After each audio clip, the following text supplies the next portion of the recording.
আসসালামাইকুম, আশা করি সবাই ভালো আছে। আমি ভালো আছি। তো মেসেজ চলে আসলে নতুন একটা ব্লগ নিয়ে। তোমরা এখানে দেখতে পাচ্ছ জিনিস, এখানে রয়েছে কবুতরের খাবার, এখানে রয়েছে শাক আর রাখতে দেখাচ্ছি, মুরগি কাটা হচ্ছে।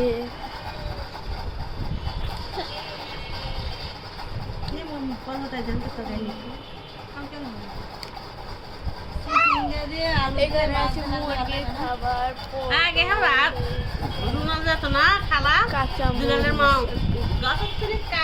আর বাইরের ওয়েদারটা চলো।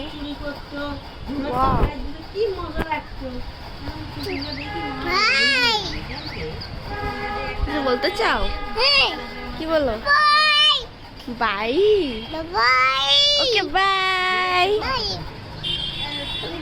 সো গাইস টাটা, আবার দেখাবো নতুন কোনো ব্লগ। যতক্ষণ পর্যন্ত সবাই ভালো থাকো। আল্লাহ হাফেজ। বাই দাও।